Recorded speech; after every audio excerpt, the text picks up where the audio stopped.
Bones and Bobbins podcast is now on Patreon. Would you like access to bonus episodes, digital extras, exclusive merch, and more? Join us in the Curiosity Shop at patreon.com/Bones and Bobbins.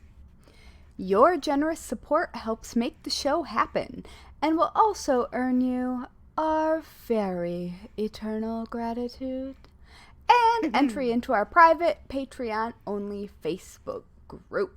Where we have which fun. Is really fun. Yes. Exactly. Yes, you'll want to join us. Definitely. And we've got because fun stuff content. Yes. Oh my. Yes, if you want this to be a weekly podcast, I have good news for you. Yes. It can be if you join the Patreon. Indeed.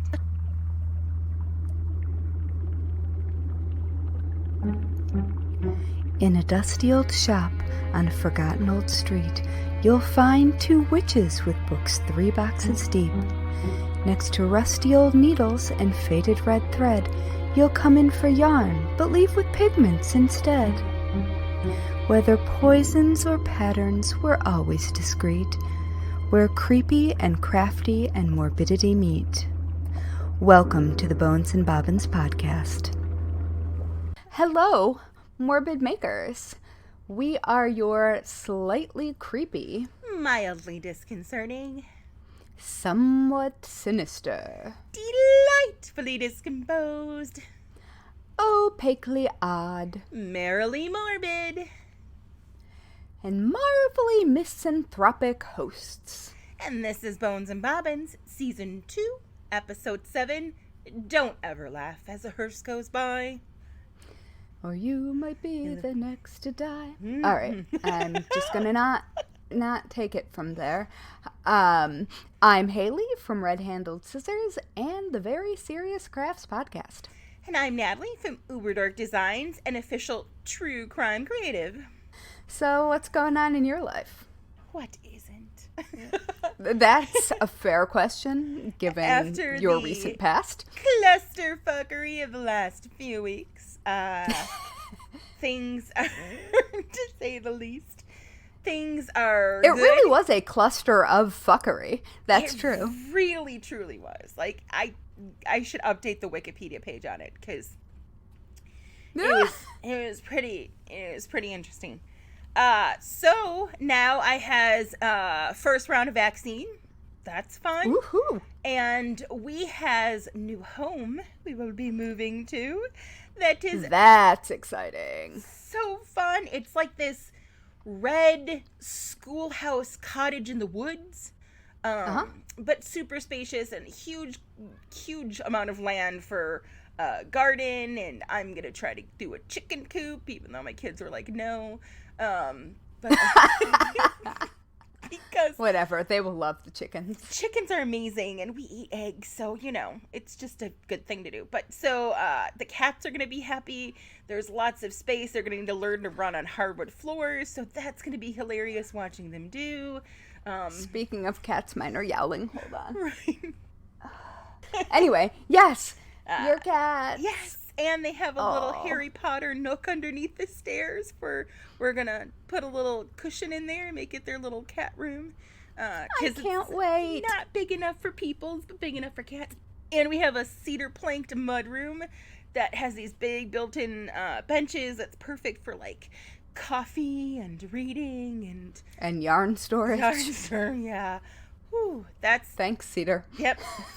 So, so that's really exciting, and we're the actual process of moving sucks, but at the same time, it's, it's a clean start and fresh stuff, and that's always fun, and the girls are excited to decorate their rooms and all the fun stuff that comes with that. So, that's the big news from me. Oh, I also found something else. Exciting. Oh my gosh. What? I forgot to put this in the show notes. So, I came across, I think it was triggered by a TikTok, and then I went to look it up to see if it was actually true or not.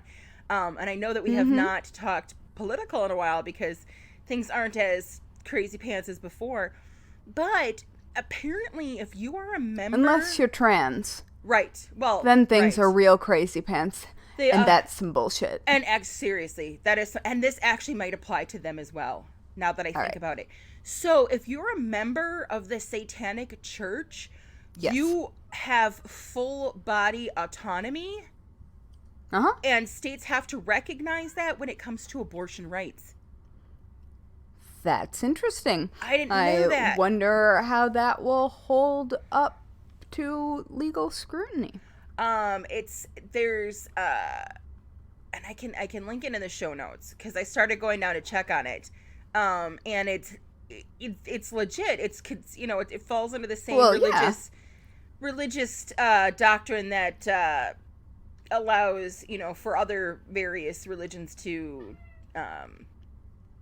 like indigenous people to have certain substances that they use in rituals that we would not, to, you know, just a variety of things that have to do with religious choice and freedom.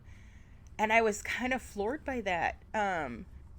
Interesting. So, right? And I was like, oh, I got to remember to bring that up because, you know, I mean, they are an activist organization. They are. It was pretty amazing to see. So I wonder if those same rights that apply to the religious, the specific bodily autonomy that the religion, which I was not aware of,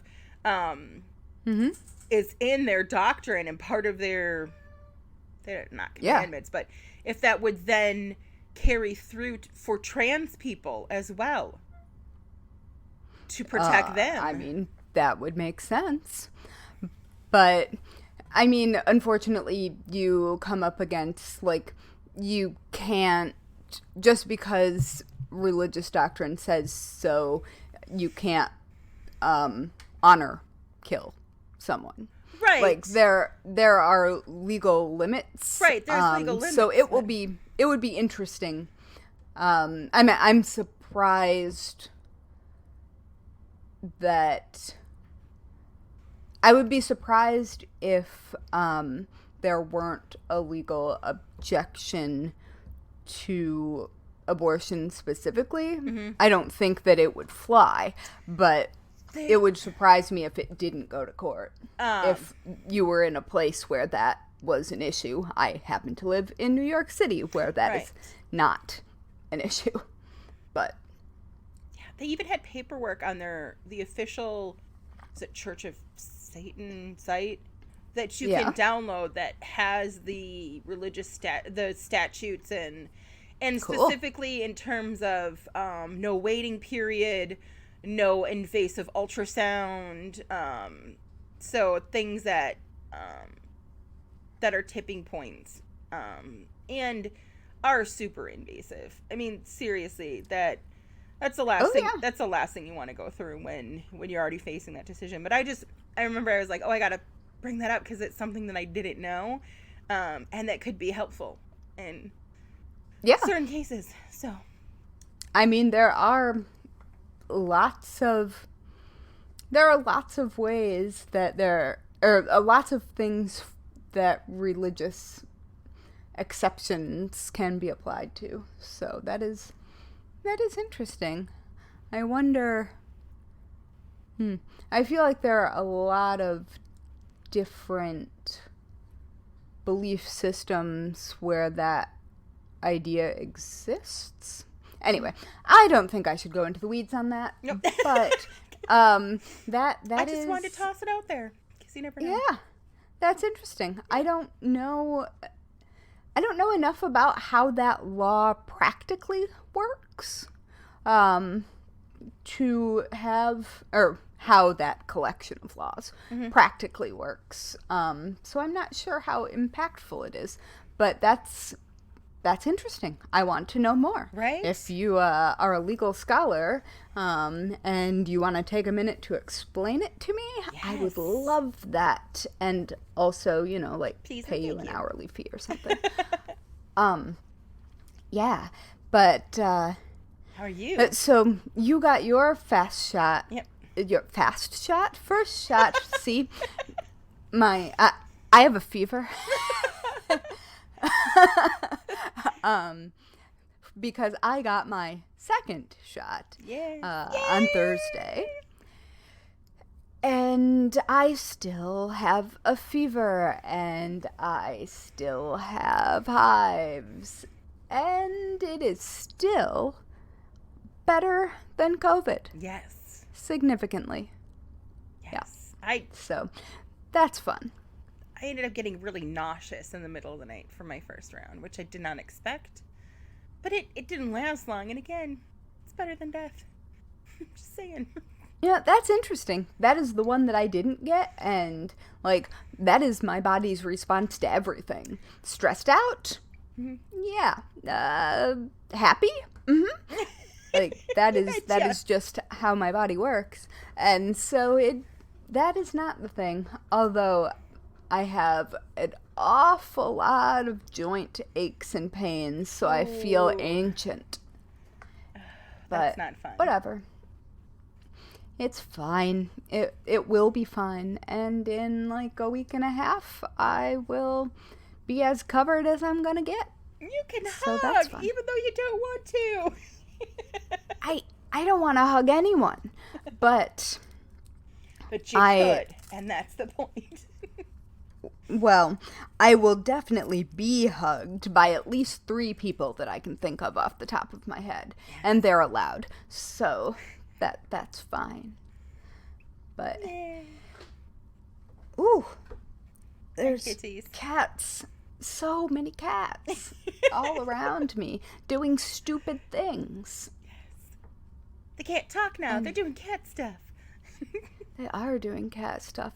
Yesterday, Mr. Big Stuff grabbed the back of my head, wrapped his paws around it, and then proceeded to nuzzle my hair and do other cat things. And then he used the back of my head as a pillow. He was like, I was sitting on the couch, like sitting up on the couch. He was like, you're not feeling well, so I'm going to give you some extra love. Yes, it was very sweet. And he tried to do it again this afternoon while I was sitting on the couch briefly.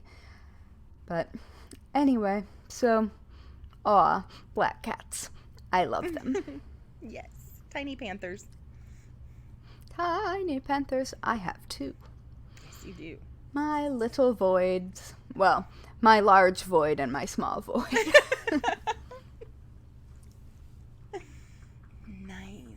So yay! Anyway, yeah. So that's pretty much what's going on with me. That's awesome. Right now, we should probably take a quick break to thank all of our fantastic Curiosity Shop members over on Patreon. And this would be the point where we'd give you a totally normal and not at all creepy welcome once you join us. But this week, we actually don't have any new ones. So it's just time to give some extra love to our amazing members. Yes, we love you. So much. You're the best. Yes, you are the best. And we find your existence to be delightful. Yes. And I might even tolerate a hug. Ooh. Yeah.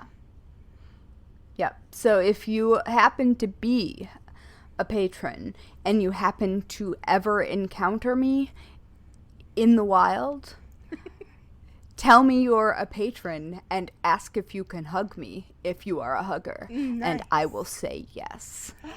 That is that's how amazing our patrons are. It's true. I love how delightfully quirky everybody is, and there's never drama, and it's like, oh, look, I learned this thing, or hey, did you check this out? And it's such a nice little spot on the internet. Yes, and we've got a couple new stories from one of our patrons hanging out in our email inbox, so perhaps we will do another fun little dive into that soon. Yes. Jeremy, the cat barfed. Sorry, my cats really just want to interrupt everything today. That's a thing. That's a thing. That's normal. Yes. So, back to the patrons. You're the best. The very best. Yeah, and we would totally go explore hidden old graveyards in the woods behind Natalie's new house. Yes. With you. And also maybe you can hug me. Yeah. There you go. It's true. Yay. Yes. Da-da-da. All right. So, today we're going to talk about burying or potentially not burying bodies.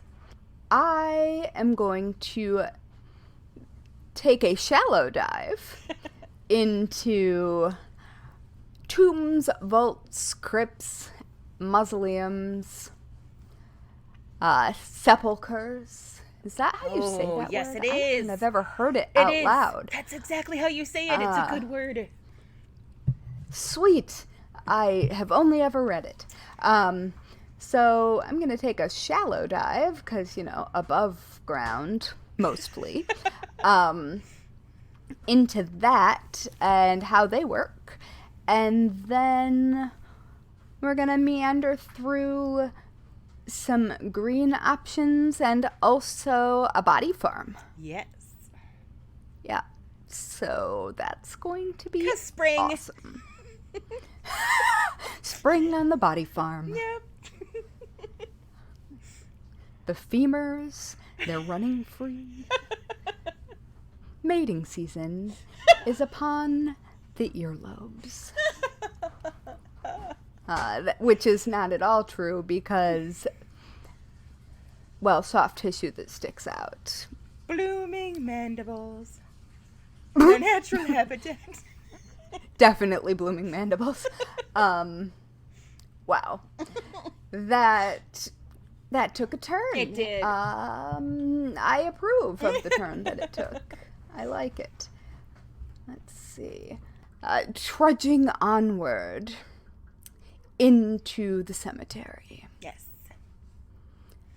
All right, so you may be wondering, you may be sitting here looking around, thinking, this is not my beautiful mausoleum. This is not my beautiful wife.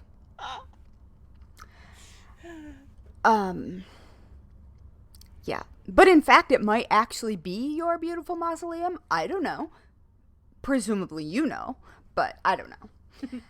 So, what is a mausoleum? Mausoleums are freestanding buildings or structures that hold a crypt, which is fun. Mm-hmm. Yes, and crypts, contrary to what you may have learned from watching some horror hosts that still existed in the 1980s,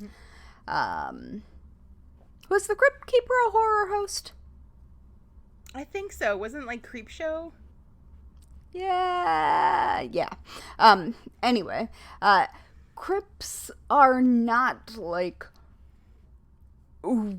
weird, mysterious holes of death. They are basically little cubby holes that are made to hold caskets. Not terribly dramatic or exciting. And when you're talking about mausoleums and also tombs and vaults and pretty much any body storage that does not involve being directly buried in the ground, although some vaults are in the ground, so that's a thing. But you would refer to these bodies as entombed, not buried. So that's fun. Indeed. All right. So there are many different types of mausoleums. And I guess I kind of knew that, but also there are a lot of different kinds of mausoleums. Wow. So, like, really big historical ones, like the Great Pyramids of Giza and the Taj Mahal, those are all mausoleums. They're gigantic, but that is what they are still. But if you are, say, hanging out in Brooklyn right now, like I am, you're probably not going to run across that, although you can certainly run across many, many, many mass graves. But not generally speaking housed above ground. So you might come across a family mausoleum, which is the thing that you're picturing. Like the little chapel-looking thing with the stained glass in the cemetery that has the family name in granite on the outside. And, like, it looks like a cute little church, and probably the gates are padlocked shut to keep the damn teenagers out. Damn teenagers. Yes, damn kids. So that's probably what most of us think of when we think of mausoleums. But there are also public mausoleums, which are usually indoors, and they usually have access to the outer doors of a crypt, which generally bears the name of the person interred there. So remember, the crypt is the little casket cubbyhole. So a public crypt, or a public mausoleum, is actually pretty common, and they can also be like columbariums, or columbaria. I'm not really sure how we would pluralize that, but which are basically mausoleums made to hold cremated remains. Gotcha. So those exist pretty widely. I think columbaria are probably the most common of that type. At least it's the one that I see most often around here. But public mausoleums have existed in many incarnations for a long time throughout history, and they're also one of the ways that people who don't have a ton of money can have respectable interments. And so I'll actually come back to that a little later, because I'm going to tell you about oven crypts in New Orleans, which will connect with the idea of public mausoleums. They also exist in a garden variety mausoleum. Okay. Which is a garden mausoleum, and I am just very tired. I don't know. So they don't have an indoor space, but they have crypt doors that are arranged along the outside walls. And so I think those are also pretty common, especially in places where the weather is pretty nice. Mm-hmm.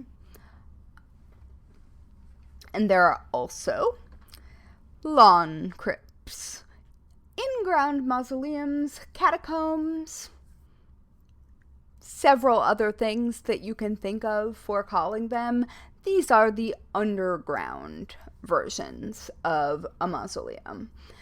And they're usually themselves a big crypt, or they contain multiple crypts. So there are, I guess when people think of catacombs, they often think of really old things, like the Paris catacombs. Right. Or like different cities of the dead in ancient settings. Mm-hmm.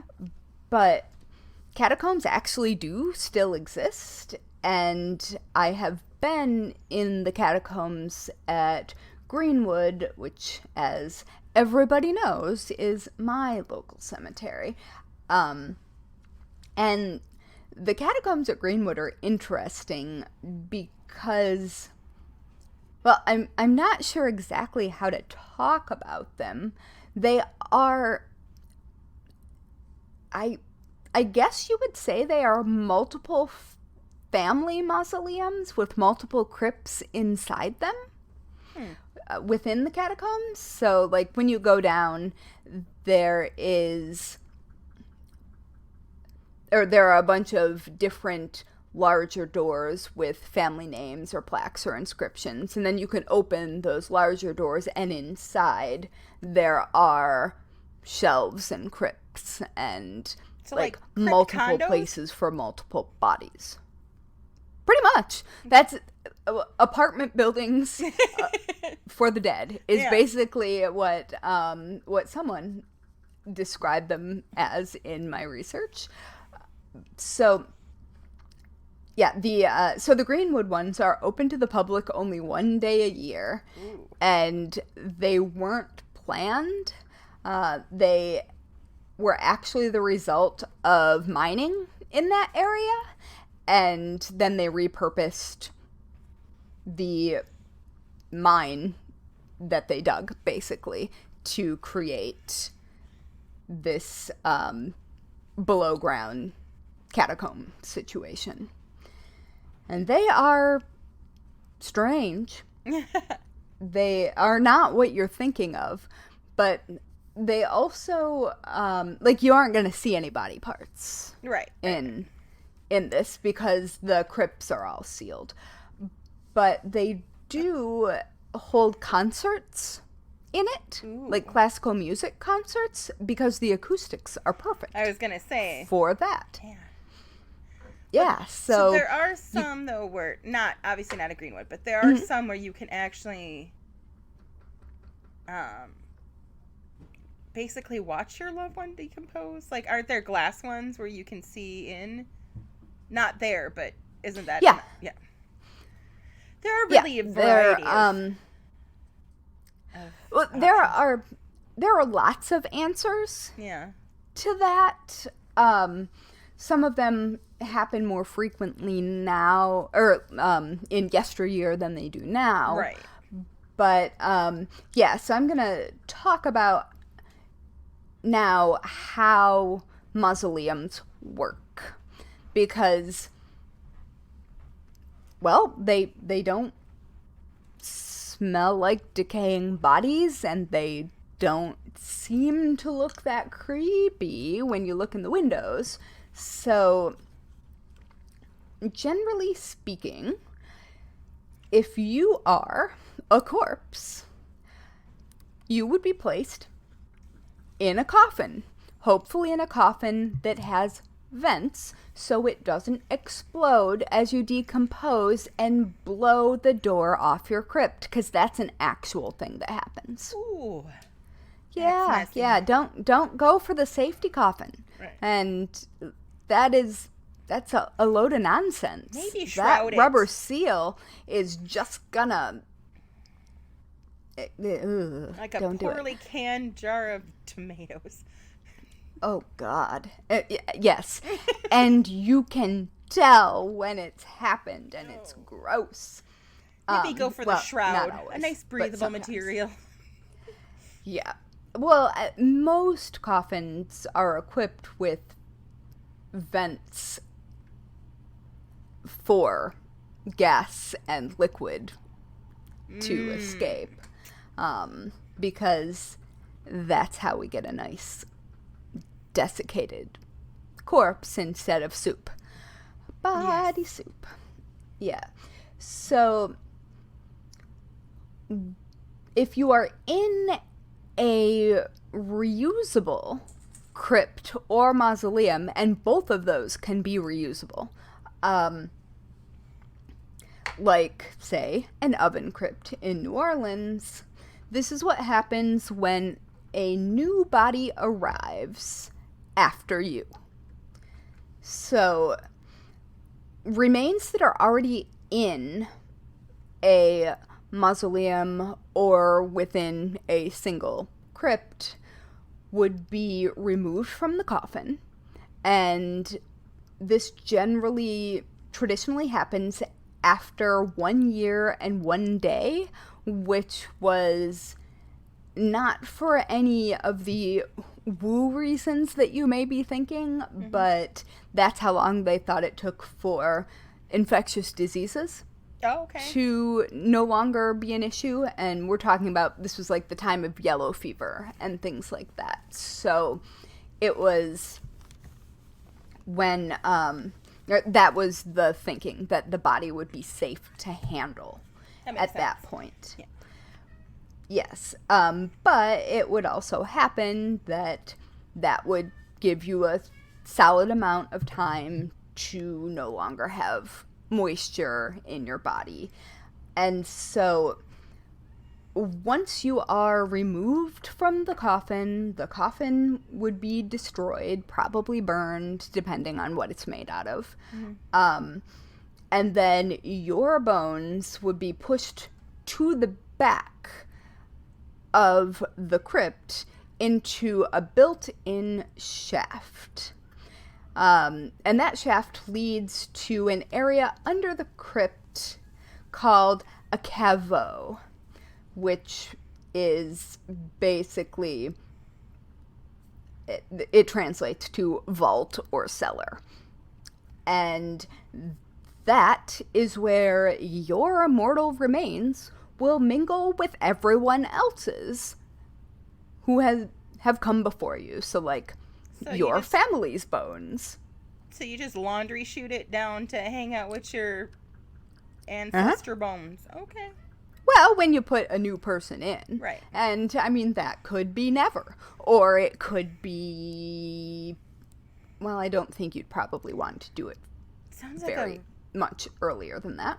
Really weird board game waiting to be Well, made. and that's why there are different shelves and different slots in mausoleums, because sometimes lots of people do, like, all get an infectious disease and die at once, or there's an accident or something like that. So I think that is kind of cool, especially, well, I guess if you like your family, and it would be fine with you if your bones mingled with theirs for all eternity. Maybe not if that isn't your deal, but that makes a lot of sense to me. It does. And then on the outside of that kind of mausoleum, of a mausoleum that would be reused, there would generally be a plaque or a tablet outside with a list of everyone's name who had been interred there. And sometimes that doesn't happen if you aren't wealthy enough for it to happen. But generally speaking, if you're talking about like a family mausoleum or a family crypt, then that would be likely to happen. Because from a real estate perspective, you take up less room with a mausoleum. Oh, I'm going there. Okay. That is totally the next thing. So that was how a reusable crypt works, and that is how, like, the oven crypts in New Orleans, which look like ovens, that is, like, they are vaulted and they look like ovens, and they allow for the body to dry out and for you to reuse those slots, which is really helpful because you don't, generally speaking, bury people underground in New Orleans. Right. That's a poltergeist movie waiting to happen. Well, and I mean, there certainly are people who are buried in New Orleans, but when you've got the water table that close, like, it's not necessarily the best idea. It's not ideal. No. And so, if you're in one of those reusable crypts, or if you're in a family mausoleum, there's, generally speaking, like in the family mausoleum version of this, there's often like a table or pedestal or something in the middle of the crypt where the current body or the current casket might be displayed.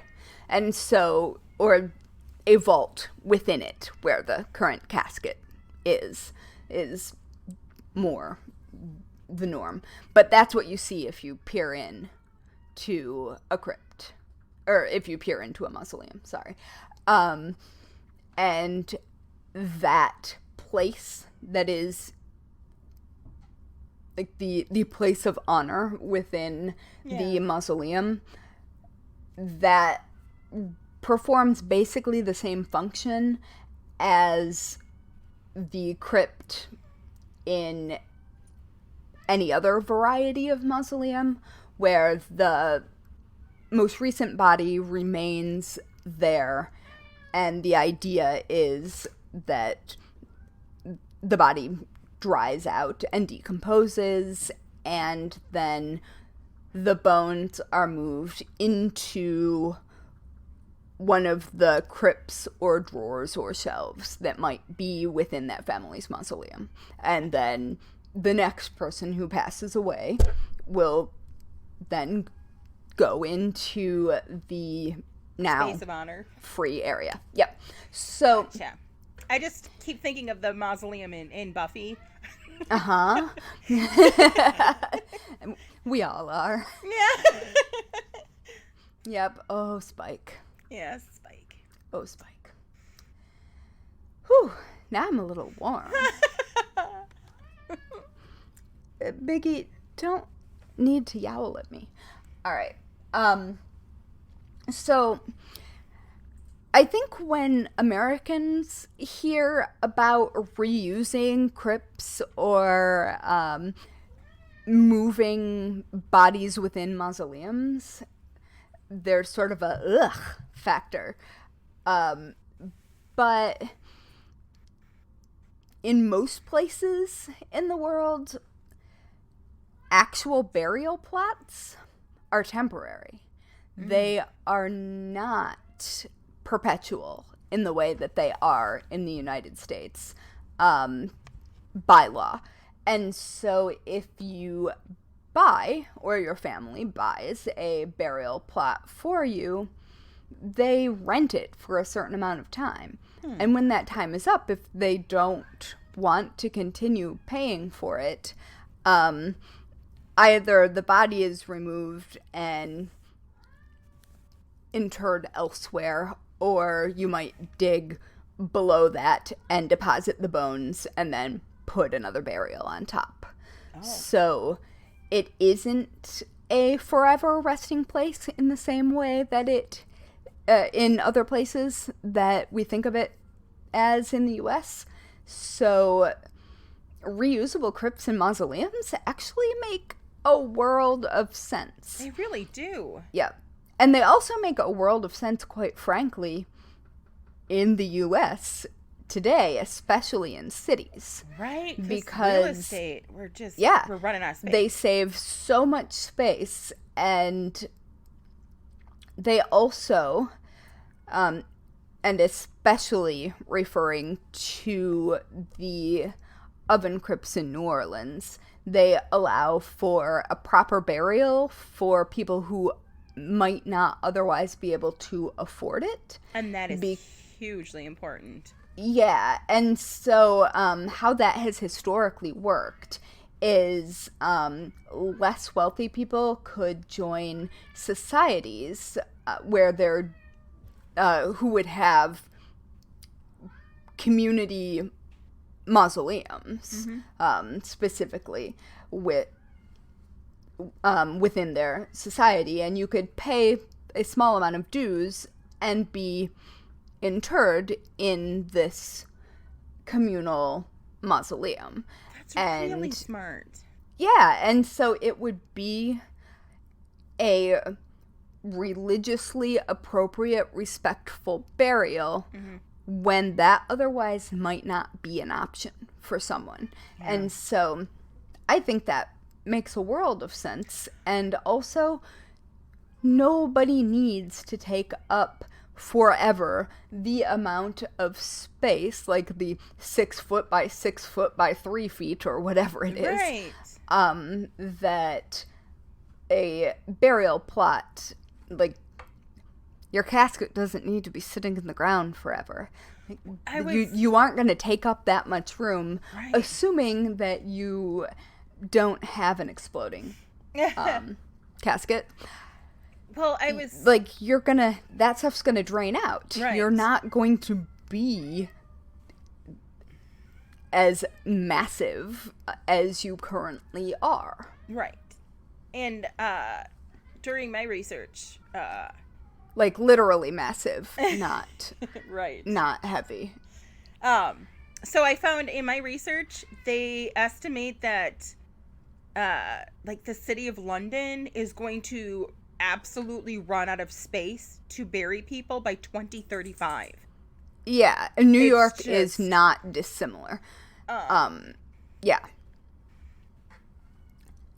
And it's also, like, a cost-effective solution, too.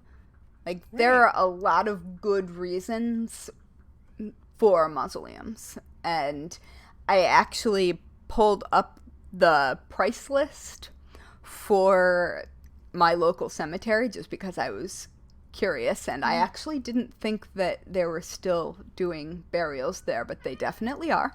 And it is so much more reasonable, and I linked the price list in the show notes. Plus it sounds fancy. Yeah, and it seems kind of tacky to read it, so I'm not going to read it, but but yeah, so it makes a whole lot of sense. I'm a fan now. I'm a fan. Like, I wasn't a fan, but now, like, it seems... Yeah, it's a really green option. And I also think that it takes into account the reality that your body is going to decompose. Right. And it isn't like you're going to be, like, immaculately preserved in this casket forever. Like, even if you're embalmed, right, your body decomposes and you turn into corpse goo. Yeah. Like, that is just how science works. Eventually, you're just gonna be bones and hair. Like, it... Teeth. Yeah. Yeah. Oh, skulls with hair. That is a thing that creeps me out. Yeah. So... I think that is a really responsible way to go about, like, if you really strongly feel the need to keep someone's mortal remains in a place where you know where it is, that is a responsible and, like, environmentally sound way to do it, especially if you don't happen to be embalmed. Yep. I totally agree. Yep. So you may be wondering at this moment, why don't mausoleums smell like dead bodies? I was wondering that. Well, I can tell you, sometimes they do. But the actual answer to this, and I have been in some strange burial places. And I have been in places where the door has clearly been blown off. Yeah. They brought the funk. Yeah, New York has a good handful of catacombs under old churches and such. So I have been to one where the seals have been broken. And it was either zombies or bodies creating pressure. I don't know. My cats are all singing. All of them. They are. The songs of their people. Yeah, sorry guys. They're all mad. They're all mad about dinner. Alright, so where was I going with that? I don't know. All of that. Oh, why don't they smell? They don't smell. Or they do, and that is bad. Alright, so the crypt itself, generally speaking, if you're at a modern location, and someone who knows how to take care of mausoleums is in charge. The actual door to the crypt that you would see if you were coming to visit a loved one in a mausoleum is not the actual door. It's decorative, and it's not actually connected to the crypt. So if you cracked it open, it would just fall off the wall. It would not do anything very exciting. The actual inner door of the crypt is behind that, and it's sealed. And if people know what they're doing, it's sealed well, and there's nothing... Like, there's no way for there to be an air or gas exchange. Nothing's venting out. No, although things are venting.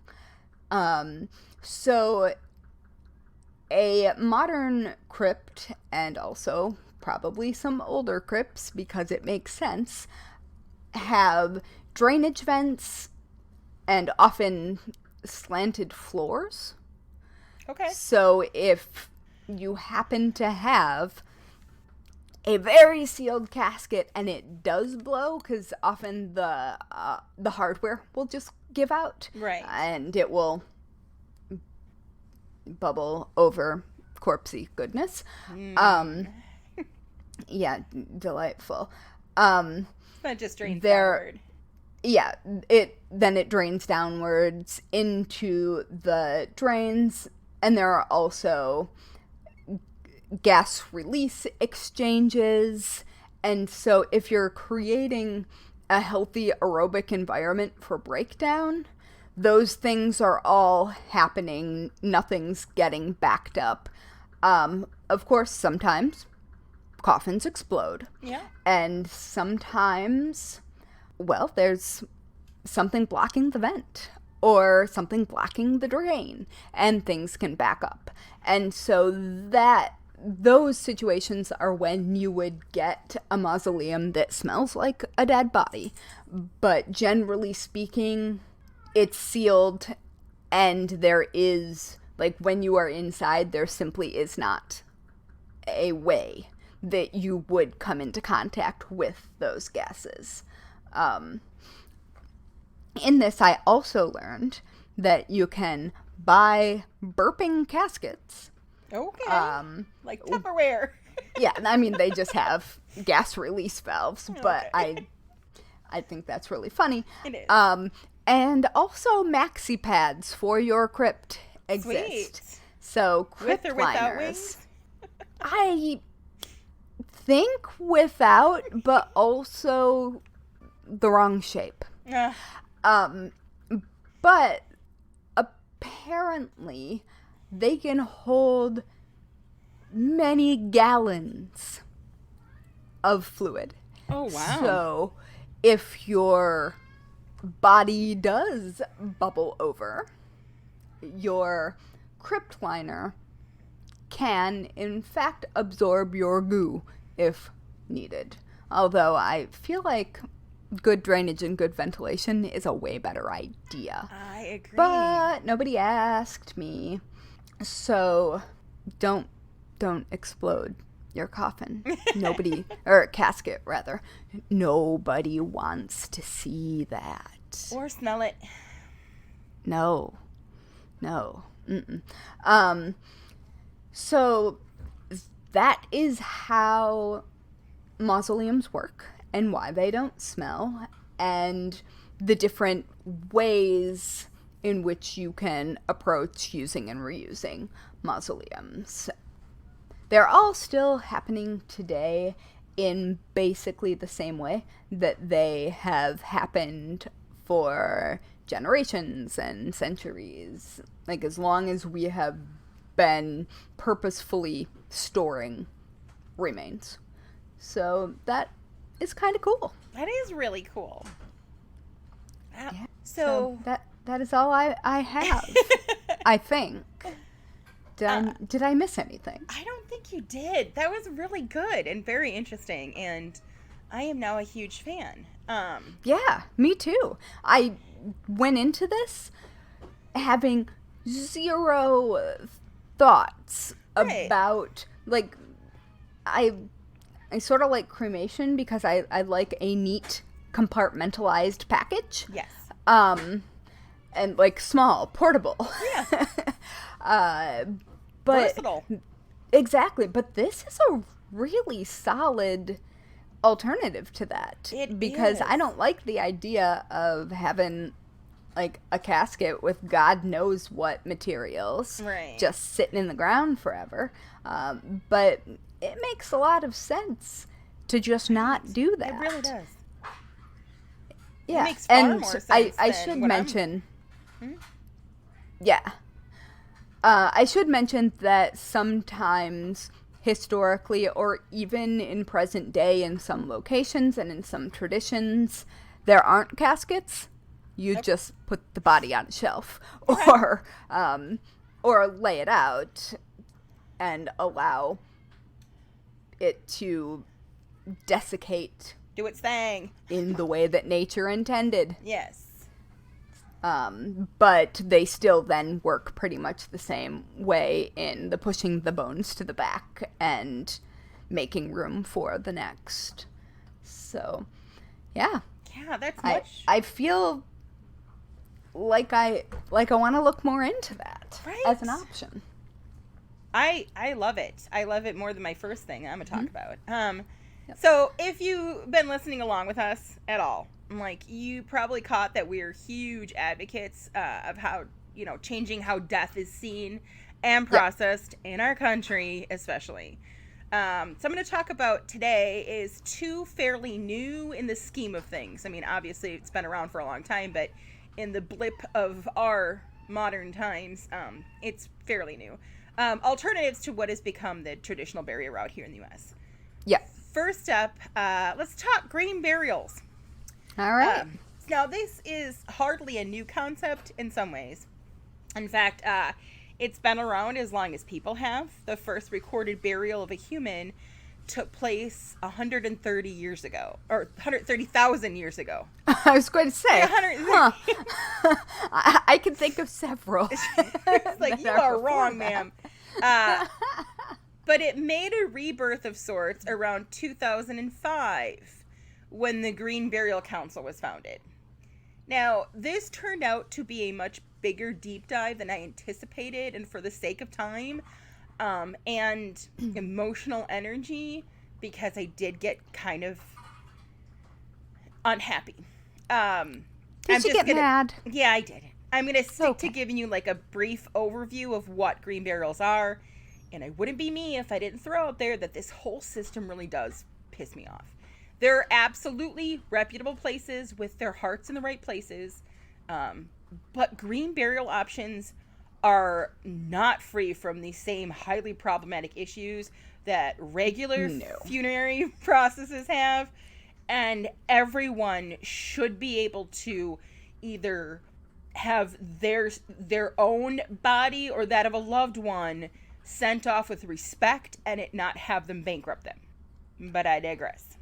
Yeah, it doesn't need to be bougie, but Seriously. It's bougie. Okay, let me just... It's like hipster burial. It is. I say as an aging hipster, don't at me. Right. Okay, so this first paragraph just sets the tone. Mm-hmm. The Green Burial Council, 2002, Juliet and Joe Sahi moved to the Mojave Desert with a vision of opening an eco-retreat influenced by early Christian monastics who pilgrimaged to the desert in order to, and I quote, befriend death. They hoped to invite others to find solace in the fierce landscape that is Joshua Tree, California. I mean, it is a fierce landscape. I mean, but if this doesn't read Karen the PTA mom that makes dream catchers and sells them on Etsy, I don't know what does. Yeah, that's mildly problematic. So one of the At least they're going with early Christian, right, as opposed to any other thing that they might. And I'm assuming these are white people. Oh yes, very, very white. Okay. So one of the groups that the lovely couple hoped to serve were those suffering from loss. Okay. which is admirable. That sounds fine. But this led the Sahis to explore end-of-life rituals that they might accommodate. They also wanted to find a way to protect thousands of empty acres at the edge of their retreat. These interests led them to learn about the green burial movement that had begun to take shape in England, as well as the first By protect, does that mean they didn't want any neighbors? Pretty much. Okay. As well as the first conservation cemetery in the U.S., which had been launched in 1998 by Dr. William and Kimberly Campbell in Westminster, South Carolina. Now, what they eventually discovered was that a understanding of the green burial movement alone would not actually give them... They needed credibility, basically.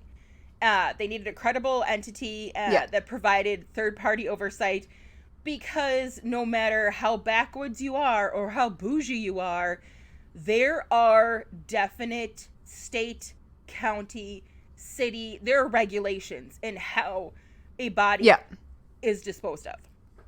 So, according to That's why you can't bury grandma in the backyard. Seriously, anymore. Well, sometimes you can, but anyway. So, to quote our buddy legally. Joe, right, in the spring of 2005, I founded the Green Burial Council to establish standards within the growing green burial movement. To do so, I brought together a host of experts from the fields of sustainable landscape design, restoration ecology, conservation management, law, and consumer affairs. Together, we developed the All of that sounds fine. So far. Together, we developed the first set of environmental standards for green cemeteries and the funeral professionals and product manufacturers that support them. Today, the organization has grown to become the standard bearer and lead steward of the growing environmental social consumer green burial movement to ensure that end-of-life practices and the facilities, products, and practices associated with them further legitimize environmental aims. We will continue doing so, everything that we can to support ways of caring for our dead, and in doing so, make end-of-life rituals more meaningful, simple, and sustainable. End of quote. So, okay. I love the whole rituals thing. It's very focused on environment, which is good, but not a lot of focus on the people behind it. And it's definitely the buy our products. Yeah. Give us money to join this, and we will certify you. Now, according to the council site, natural burial ground cemeteries and preserves all seek to bury without impediment. That means no, and this is a direct quote on their site, that means no embalming, but they sell embalming chemicals. No liners or vaults, and using biodegradable containers, whether they're casket shrouds or nothing at all. These cemeteries are operated by a variety of owners, whether it's they have municipal governments, religious groups, individuals, not-profits, for-profits, and others. Often the burial grounds are designated natural because they've not been directly affiliated with or in partnership with a land trust or other conservation entity, but they most likely are committed to following the conservation best practices nonetheless. Natural burial cemeteries strive to provide rich experiences for families and friends amidst careful restoration and maintenance of the land and its inhabitants, both above and below ground. Well. So the fact that they're like, no embalming, but if you go to their products, like the people that, because they have authorized, a very small handful of authorized green burial product providers, there is literally embalming, non-toxic, but embalming fluids on there. So on one hand, you're already saying no embalming. On the other hand, you're like, hi, buy these natural embalming products. Well, I suppose it's probably better than, well, toxic chemical. I mean, everything's a chemical. But, So, according to the GBC, their green burial ground criteria is caring for the dead with minimal environmental impacts that aids in the conservation of natural resources, reduction of carbon emissions, protection of worker health, restoration and or preservation of the habitat. Okay. Green burial cemetery characteristics forgoes toxic embalming. So now we've got embalming, but not toxic. Mm-hmm. Does away with vaults. Chooses biodegradable containers, caskets, shrouds, and urns. Discontinues herbicides, pesticides, and fertilizers. Encourages sustainable management practices. May use GPS units or non-native... Oh, there's fertilizer. Right. May use GPS units or non-native stone markers to mark grave sites. Can you imagine GPS locating your grandma? May support land conservation efforts. Why can't we have headstones? Because, that's... Stones? Yeah. But I mean, I realized that that requires an awful lot of water and power to carve. Right. But I assuming they're not digging these holes by hand. Well, and the GPS units, it doesn't cost resources and plastic and all kinds of chemicals to create. So there's a whole array of variations. So you got hybrid cemeteries, and those are a conventional cemetery that offers the essential aspects of a natural burial either throughout the cemetery or in a designated section. So I'm guessing it's like the organic section of your grocery store. Yeah. Then you've got the GBC certified hybrids that do not require vaults and must allow for any kind of eco-friendly biodegradable burial containers, again, such as shrouds and softwood caskets. Then there's natural burial grounds. Those are cemeteries dedicated in full to sustainable practices and protocols that conserve energy, minimize waste, and do not allow the use of toxic chemicals. Any part of a vault, lid, slab, or partitioned liner, markers made of non-native stones, and burial containers not made from natural plant derivative materials. Lastly, we have the conservation burial grounds, which is a type of natural cemetery that is established in partnership with a conservation organization and includes a conservation management plan that upholds practices and provides perpetual protection of the land according to the conservation easement or deed restriction. Okay. So none of these sound better for the environment than mausoleums.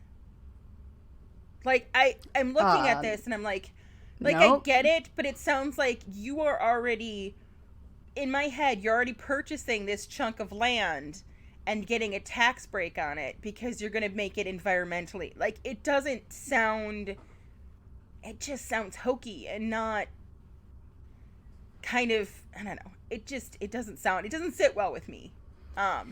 There's too much. Right. I think. It feels like it's more complicated than it needs to be. It's more complicated, and it's a new form of bougie because I'm sure that it's expensive to have fewer things manufactured for your benefit. Yeah, I was going through, I looked at every one of the product providers that they have that are considered authorized according to their site. Now, most places didn't list the prices of their caskets. A lot of these caskets... Of course they don't. Right. They're made of natural wood. You gotta ask for a price list. Seriously. They're just as freaking ornate and look like almost any other casket minus the shellac on the outside. Yep. The casket baskets range anywhere from $800 to $1,800, which is those not are bad. Usually handmade, aren't they? Now, I would hope that they're handmade. I think that they are. I think that's why they're... Which, if they are handmade... As much as they are. I'm cool with that. But But I also want to know who they're handmade by, because in my head, I'm picturing poor children in another country and making these caskets. Yeah, there's a co-op of some sort that exists, I think, in an eye-rolly way connected with this group. But it's been a while since I've seen the article that I'm thinking of. The shrouds, they started, there was a couple sites that did have their prices on. And those start from $250 to in the thousands of dollars. And the 1,000 plus was beautiful. It was silk and hand embroidered. Well, and then it should be that much. So, yeah. So that's where the cost is going to come in. Yeah.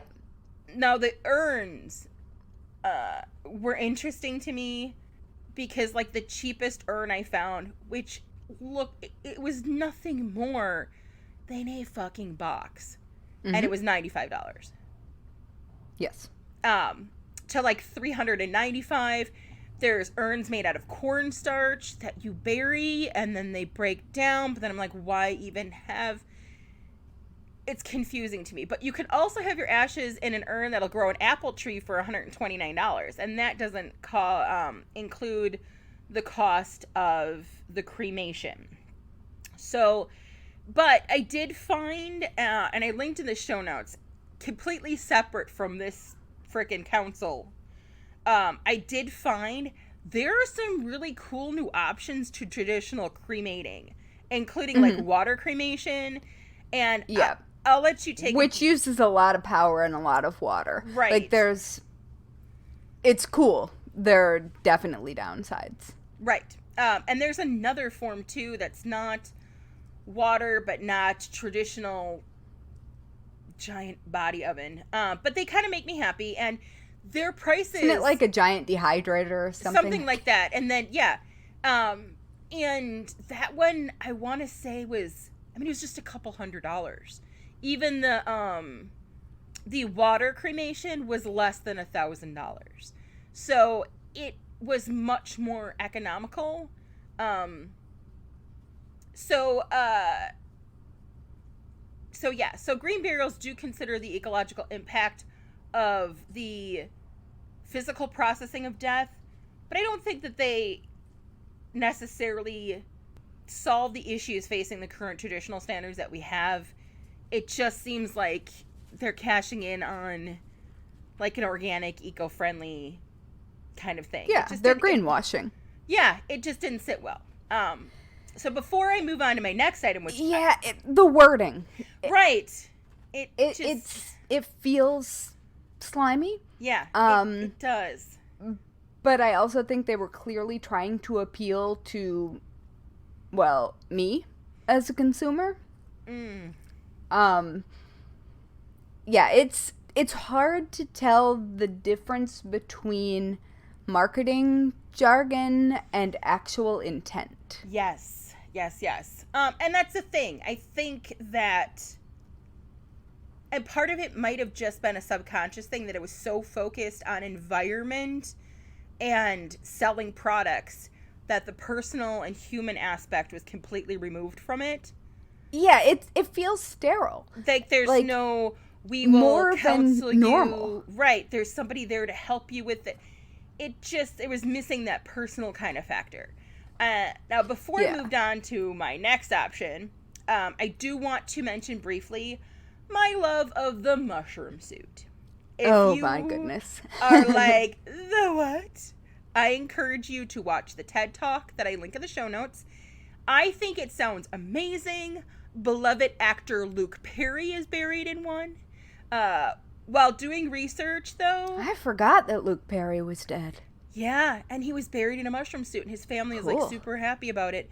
I did find... So I started doing research on it, and I found an article that debunks it. And I was not trying to hear that, so I noped out and decided to leave it out of my talk. So I didn't have to... I have also read that article. Disillusion myself because avoidance.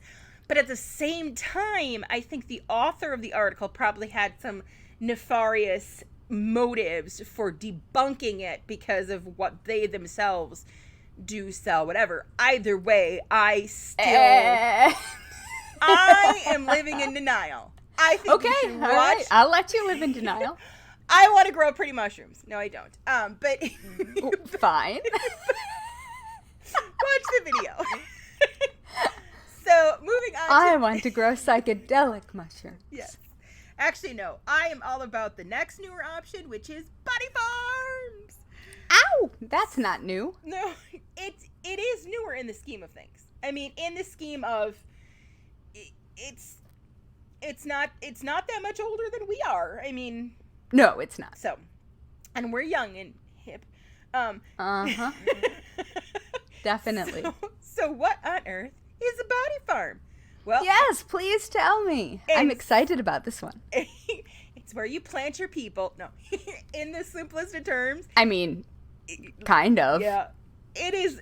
It's an outdoor research facility where the decomposition of human bodies can be witnessed and documented and learned from in a variety of settings and circumstances. Yeah, it's an educational atmosphere. It is.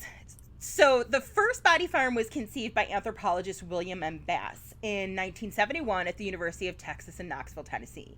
Bass was interested in studying the decomp of human corpses from the time of death to the time of decay. Side note, there are currently 5 completely badass women running the department now, and I really just want to go learn all the things about them, and you can check out more about them. I just want to be friends with them. Seriously, I want to hang. Like, I think I'm putting it out there in the universe. Bones and Bobbins, field trip, University of Texas, Knoxville, tour the body farm, hang out with the women. Yeah. Seriously, that's like dream right there. Honest to God. So you can check out more about them in our show notes. And I bet my dad would want to come too. Bring him. He's probably already been there. Right. He's like, well, let me tell you.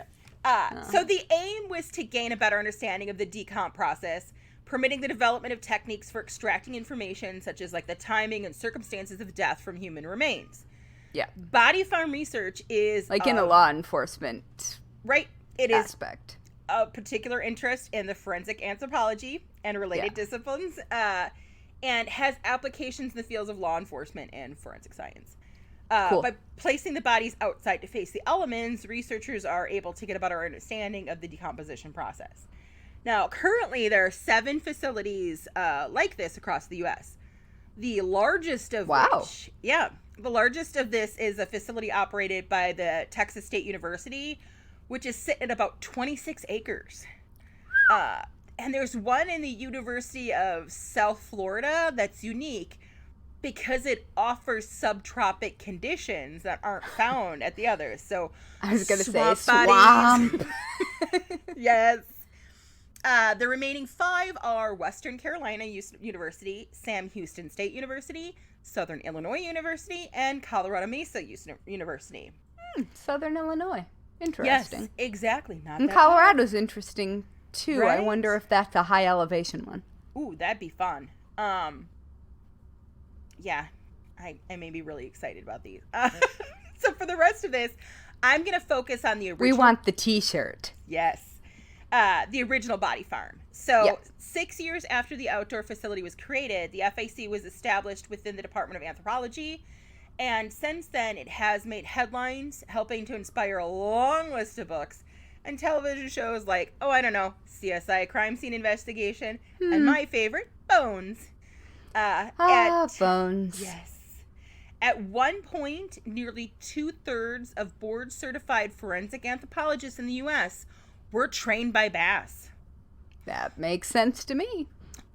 This is a quote, all the research that we do out here is to benefit law enforcement and to move forensic science forward in areas such as grave recognition and how best to excavate burials, says Donnie Wolf Stedman, Director of Forensic Anthropology Center at the University of Tennessee, Knoxville, and all-around badass woman who manages the research facility. To duplicate real-life scenarios, donors are left to decompose in various states, partially clothed, wrapped in plastic, placed in a car trunk, or even in a garbage bin. These are all things we can test, Edmund said, and directly help law enforcement figure out their cases better. Yeah. So how does this all work? So as of earlier this week, there are more than 5,000 people who have arranged to give their body to them for scientific study after death. Pre-registration and infectious disease statuses are checked first. Then the FAC places calls to doctors and hospitals to request the medical records. If everything checks out, a 2-person team of graduate students drives to retrieve the donors that are within 100 miles radius of Knoxville. It's not funny, but I want to see a movie on that road trip. I'm just saying. Seriously. we could do a ride-along. Oh my gosh. Call us. Seriously. Please. Call us. Donors are not the only bodies that the FAC receives at its facility in the William M. Bass Forensic Anthropology Building at UT's campus. At any given time, upwards of 40 forensic cases are handled for law enforcement by the FAC, which has contracts with the Medical Examiner's Office of Kentucky and West Virginia, but has also consulted on cases as far away as the UK. Yeah. In 2018, two of the center's associate directors, Lee Meadow-Jans and Joanne Devlin, helped to identify the remains of a 20-year-old Indiana woman who had been missing for more than 30 years. Mm-hmm. Not long after that, a skeleton that had been at the facility since the 80s was identified as a 15-year-old girl from New Hampshire who had run away from home but sadly was murdered. Now, the FAC conducts national and international forensic investigations. They train law enforcement officers at every level in human remains identification, and it oversees the Body Farm. Again, real name, Anthropology Research Facility. Body Farm. Yes, it has as many as 200 decomposing bodies or skeletal remains. The center's groundbreaking research on what happens to the human body after death has helped solve previously unsolvable crimes. And on top of it, all the women that lead the FAC provide undergraduate and graduate students with invaluable hands-on experience in forensic anthropology. Can you imagine being an undergrad at the Body Farm? Like, I'm not even kidding. I'm like, so, like, I can do that at some point when the kids are all, like, when my girls are, like, in college, I can go back to school. Yeah. Go hang out at the Body Farm. Seriously. They also host the FBI's much sought-after Recovery of Human Remains course. Yes. So during this 5-day class, students learn and apply a rigid methodology of probing the ground to find clandestine graves, then unearthing the remains and documenting everything, including clues, potential evidence that might be buried in the surrounding soil, everything you see on bones. The goal is to collect as complete of a picture as possible of the deceased. And the unique opportunities that body farms in general have to offer students, law enforcement, and more is just freaking invaluable. Now, totally. Compared to green burials, the only cost associated with this is the transportation of the body to the facility if you were outside that 100-mile radius. Also, while you can't, they just don't have open tours to visit the body farm itself, but if your loved one was donated to the Bass Donated Skeletal Collection, you can actually arrange to visit them as often as you like. Cool. Right? So, why would you want to do this? According to Dr. Stedman, some people are teachers who want to keep teaching after they're gone. Some people want to be useful forever and ever. Some people have known a crime victim. There are all sorts of reasons for donation, one for every person, and we're grateful for all of them. Now, as a niece of a murdered aunt that remains unsolved, I can literally think of no better use of my body when I no longer inhabit it. I joked in the past about wanting to be, chucked in the body farm, and it went with I'd probably be cremated, but seriously, I'm back on that. I would like to be in a body farm. I would love to have my body help solve crimes or help provide an understanding to just how bodies work and the environmental impact on a body to solve the unsolvable. And not everything's a murder, but sometimes you don't know what happened and you want to know what happened. Have you read No Stone Unturned by Steve Jackson? I have not. It is on my list, but I have not read it yet. It's really, really good, and there are the Body Farm features quite prominently in it because it's a book specifically about the group NecroSearch, which is one of the earlier groups to specialize in finding remains in situ out of doors. Nice. And it's really really good if anybody needs some light reading. Just light reading. And the body farm is hugely green. You don't get embalmed. You don't get, you just, you get put out there in the nature and whatever. Or in the trunk. Yeah. Or the oil drum or whatever. Any number of things. Right. Although I'm sure that there are actually different corrosive aspects that are being studied that aren't particularly green. I would assume. I don't know. But science, man. Yeah. I love it. So yeah, me those too. Those are my two forays into non-traditional body goodbyeage. Disposal. There you go. Could yeah. not think of the word. Like you're saying goodbye. That's a thing. Mausoleum or body farm. Yep. That's... Yeah, 1000%. I feel like we need t-shirts that say either take me to your mausoleum or take me to your body farm. Yes, absolutely. I'm adding that to the list. Absolutely. Good.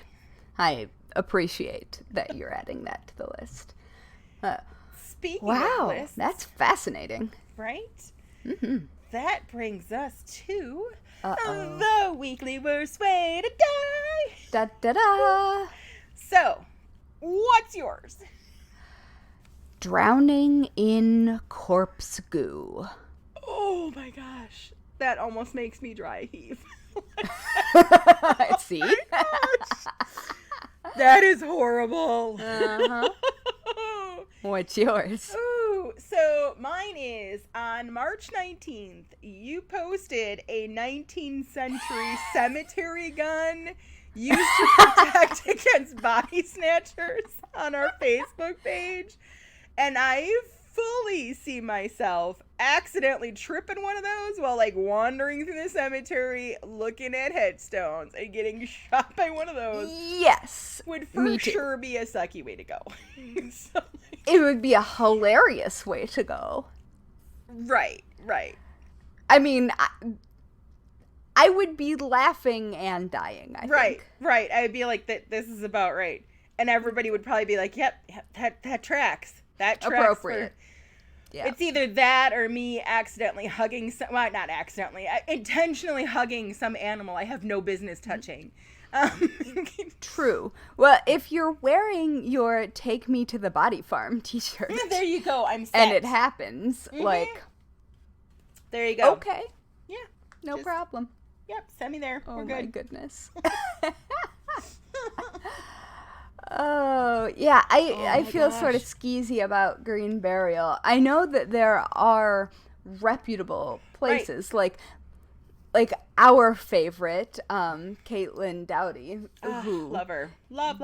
Definitely is one of the good ones as Absolutely. far as morticians are concerned. And also there are several videos that I used of hers explaining all of the things and also exploding caskets. Yes. Linked in the show notes. So, wander on over there. Not all green burial is creepy, but the council that oversees everything feels kind of doesn't feel comfy. No, it feels really similar to the upselly current state of death related weddings accoutrement. And funerals, it's a scam. I know. Ooh, I mean, a good lot. pickup line: your mausoleum or mine. I'm fairly certain that actually did happen on Buffy. I think that did happen. I feel like maybe Drusilla was involved. That seems correct. Yeah. Yeah. I think it did happen. Or possibly Giles joking with his paramour. On that note, anyway, I don't think I want to watch some Buffy. Let's do it. Yes, let's do it. Do you want to be spooky internet friends? Talk about mausoleums and body goo. You can find us at Bones and Bobbins on Instagram, Facebook, Twitter, Pinterest, or you can just visit us at bonesandbobbins.com. Yes, and don't forget to rate and review this podcast. You already know that it pleases the internet gremlins for internet gremlin reasons. And that is, in fact, how we show up in recommendations and on the podcast charts. Yes. So the other morbid souls can find us. So, bring forth the morbid souls. Yes, take a moment, pause right now, and just go ahead and, tell us hi. Yeah. Whatever. Tell us what your cat's up to. Oh my gosh. Tell us what your favorite way to be buried would be. Normal chit-chat. Let us know. We want to know. Yeah. We definitely want to know. I mean, you can tell us that on social media as well, because we exist there. Anywhere. Regularly. We're totally open to hearing. It's true. And on that note, let us leave you with some advice that you should never, ever forget. Lock your doors. Mm-mm. And don't run with scissors. Yay.